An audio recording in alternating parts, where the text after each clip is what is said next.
La pasada semana trascendió información sobre el encuentro que tuvo la fiscal general de Venezuela en el exilio, Luisa Ortega Díaz, con la alta comisionada para los derechos humanos de la Organización de Naciones Unidas, Michelle Bachelet.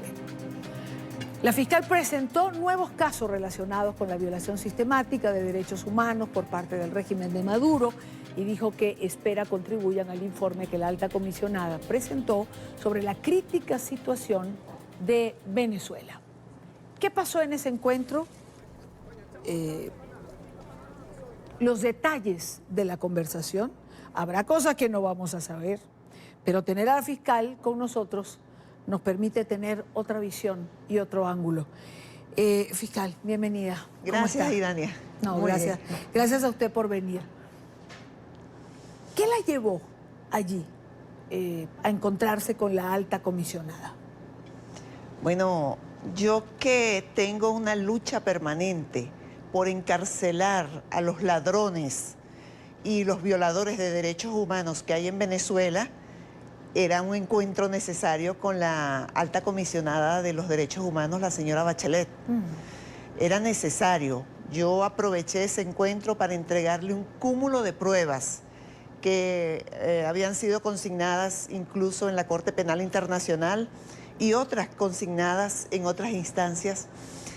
Y además conversar acerca de ese informe, ese importante informe que ella elaboró sobre la violación de los derechos humanos en Venezuela.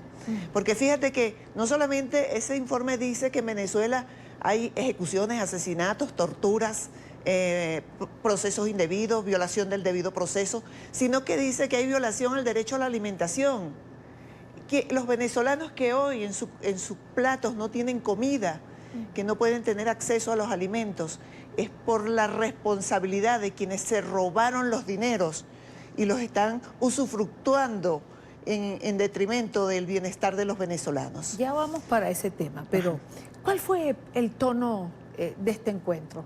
¿Cómo fue esa conversación? ¿Qué le dijo la alta comisionada? Sí, ella está muy clara sobre lo que está pasando en Venezuela. Tan clara está que lo reflejó en ese informe. Ella quiere ayudar a los venezolanos a que se supere esa crisis. Ella dice, yo estoy haciendo todo lo que de acuerdo a mi cargo se me permite, pero yo quisiera, tiene mucha estima por el pueblo venezolano, por el país en general, y quiere que Venezuela supere esa crisis que tiene, esa tragedia que está viviendo. El haberla recibido, fiscal Ortega, el haber Bachelet abierto la puerta de su oficina para que usted ingresara, por muchos funcionarios del régimen de Venezuela puede ser considerado como un desafío. ¿Estaba consciente la alta comisionada de que eso sería así? ¿De que iba a haber una reacción negativa solamente por haberla recibido?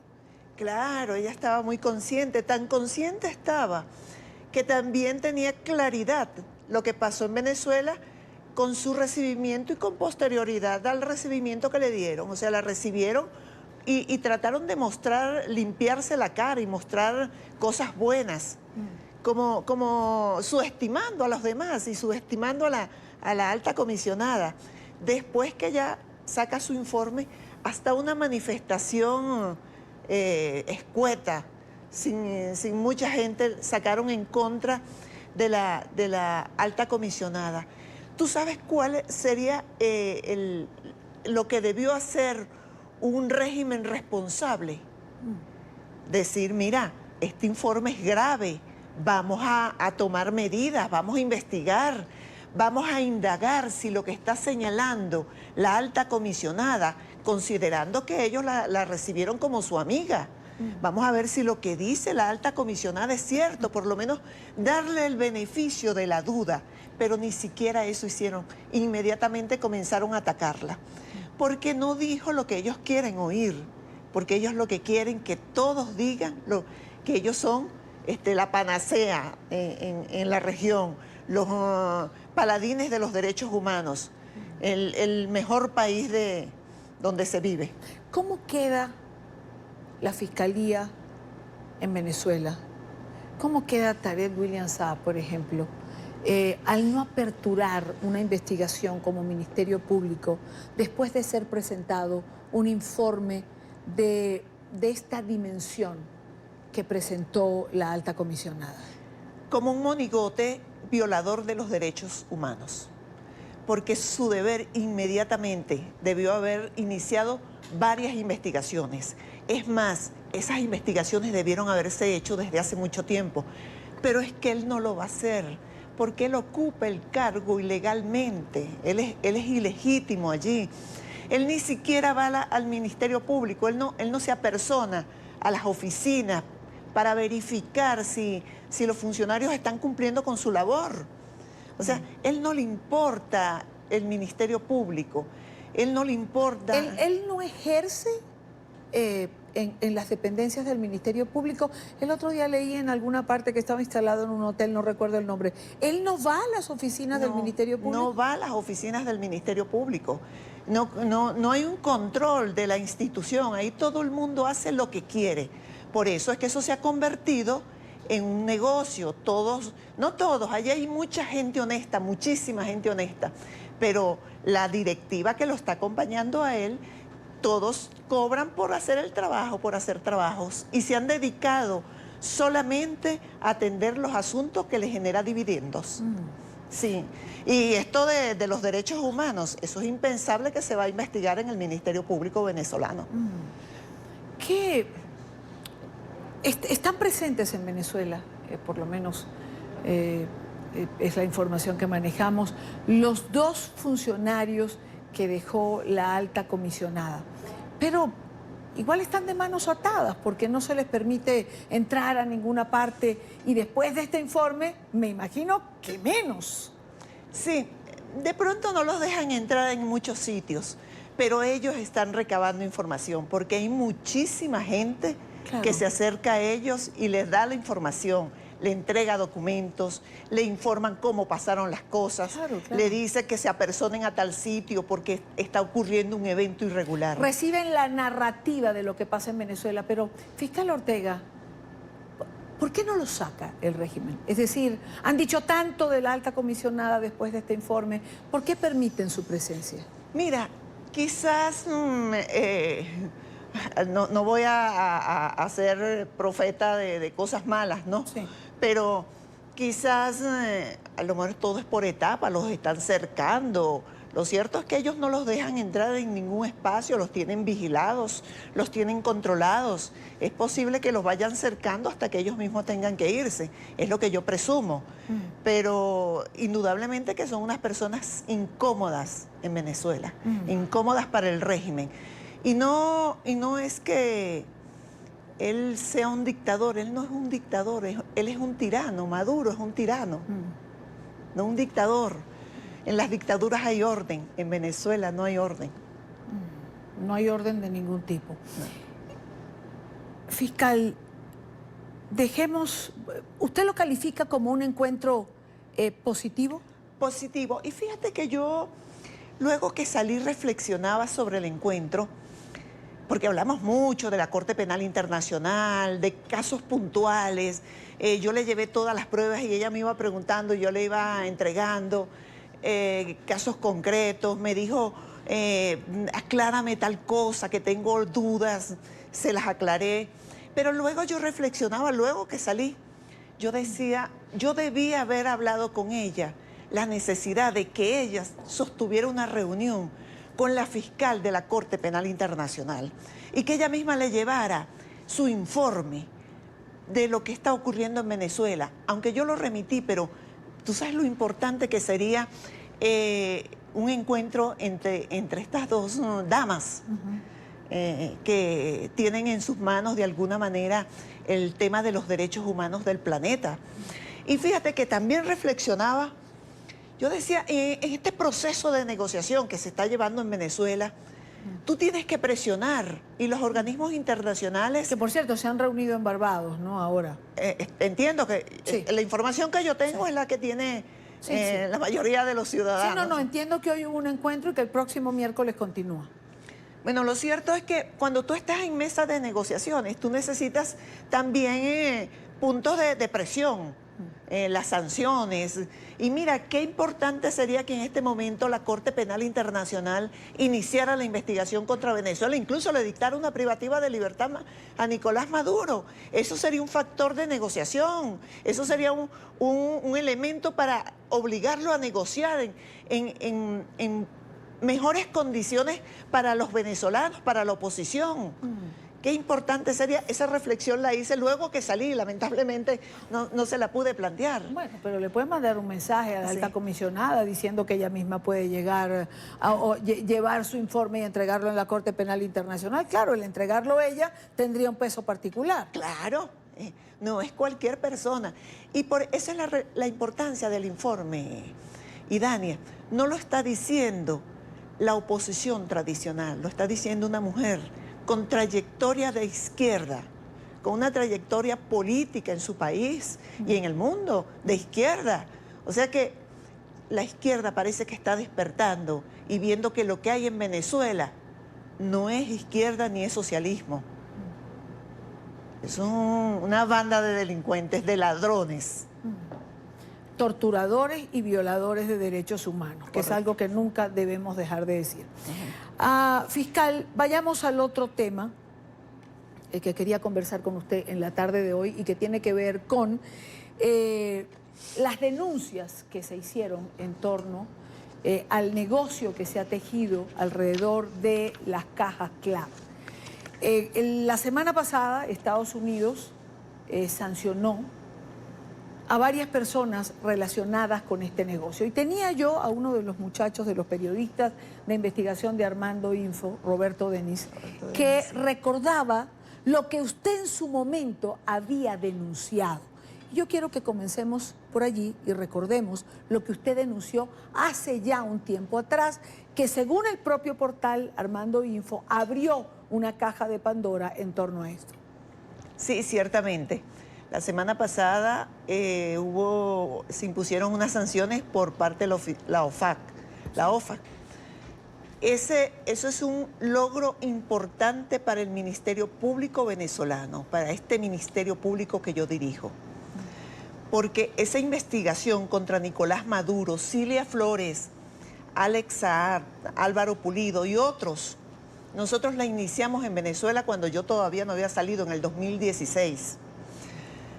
Y luego que salgo, la primera anuncio público, lo primero que yo muestro, apenas pocas semanas de haber salido de Venezuela, estando en Brasil, fue la investigación sobre este caso de las cajas CLAP. Eso es una mafia,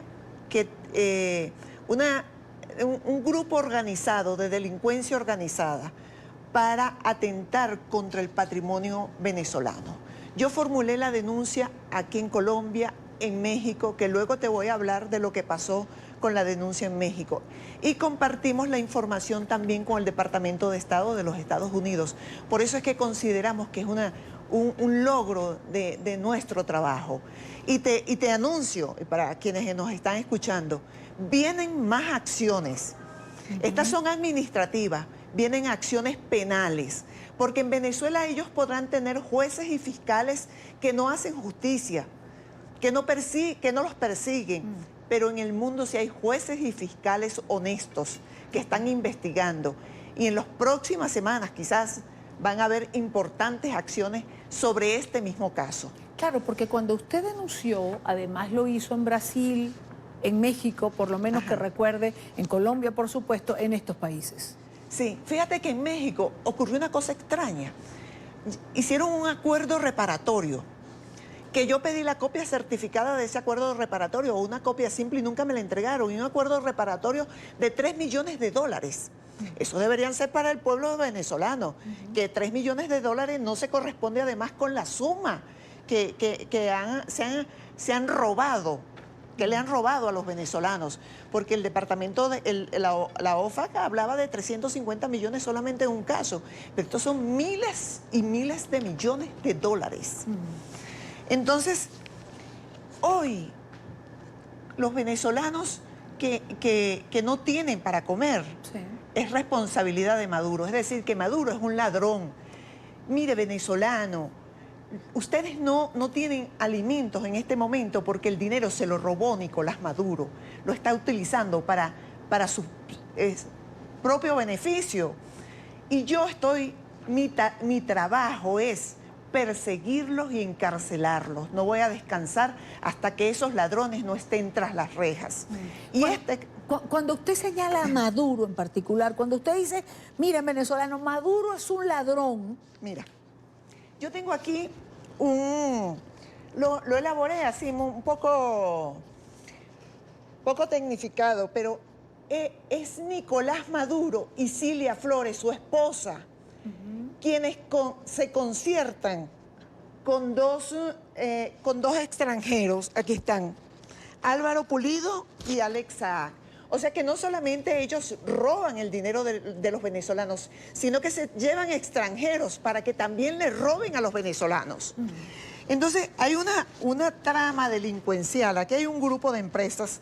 Estas empresas son las sancionadas por los FARC, las que están de este lado.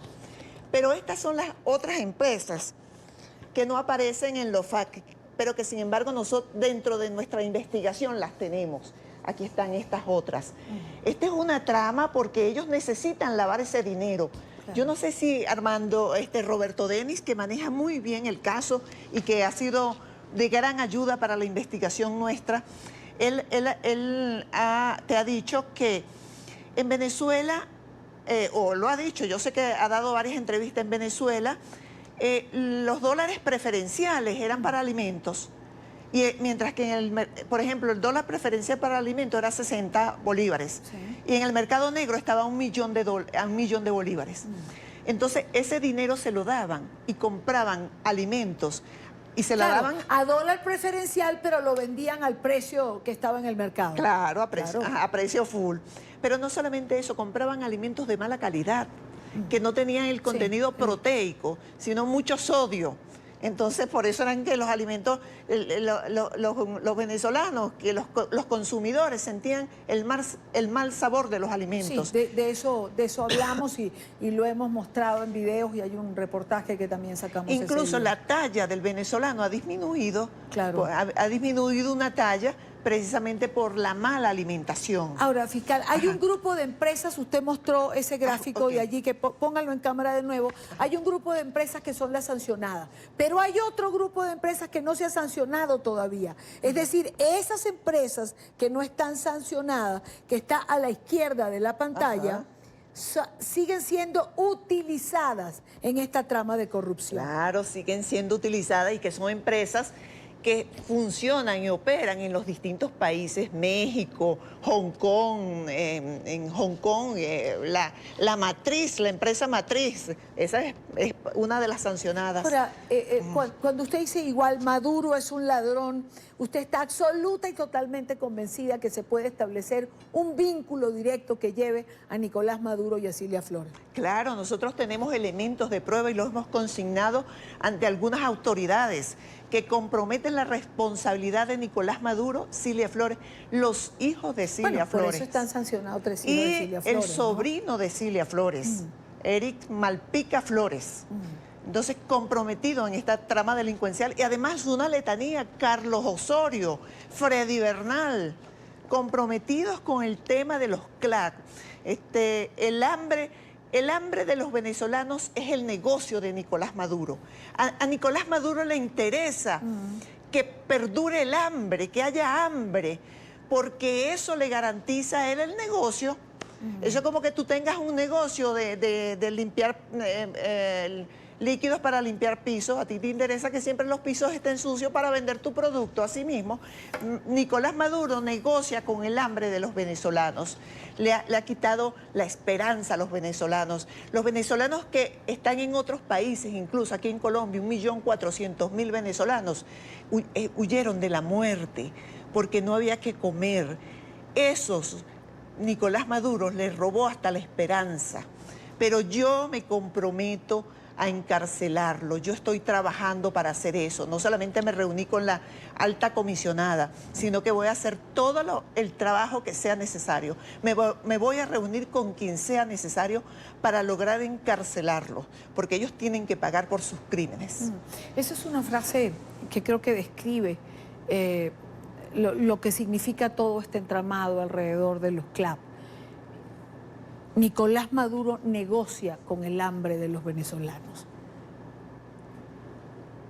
Por llenar sus bolsillos, Nicolás Maduro es capaz de exterminar al pueblo venezolano con hambre. Sí, no tiene escrúpulos, son impúdicos, ya no tienen pudor frente a lo que dicen, a lo que hacen y cómo el comportamiento que tienen, y además lo celebran, que es lo más grave. ¿Cómo tú vas a celebrar el dolor y la tragedia del otro? ¿Cómo tú vas a contentarte con el hambre y la miseria que está viviendo el otro? Y lo celebran con bacanales. Bueno, lo celebran gastando 200 millones de dólares, por ejemplo, en realizar el foro de Sao Paulo en Caracas, donde Nicolás Maduro dijo una frase que yo quiero compartir con usted y quiero que me dé su opinión. Le pido a nuestro equipo que la pongamos al aire, por favor. A mí me resbalan las estupideces que dicen los estúpidos de que yo soy un dictador. Son unos estúpidos los que lo dicen. Me resbala. Es una ofensa al pueblo de Venezuela. Decía yo hace unos minutos que al pueblo venezolano mejor lo deja fuera. La ofensa al pueblo venezolano es negociar con el hambre, como dice la fiscal Ortega. La ofensa al pueblo de Venezuela es exterminarlo, como lo está exterminando. Pero de todas maneras quería un comentario suyo en relación a esa frase. Sí, pero un estadista, un hombre de Estado, debería importarle esas cosas. Una persona que dirige los destinos de los venezolanos debe importarle un informe de la alta comisionada, debe importarle lo que dice la comunidad internacional, debe importarle lo que dice la oposición, porque el país es de todos. Entonces, ¿cómo le va a resbalar eso? ¿Cómo va a decir que no le importa lo que puedan estar diciendo de él? Él debería estar revisando por qué están diciendo eso. Si fuera un demócrata, yo diría, mira, yo soy un demócrata. O sea, entonces, ahí nosotros vemos cómo le importa poco el país, las personas. Y fíjate que todo se escuda detrás del pueblo. Es una ofensa al pueblo. No, se están refiriendo a él. Él estila arrogarse ser el pueblo. Yo no sé si tú recuerdas la constituyente. Él se arrogó la soberanía popular, la soberanía es del pueblo.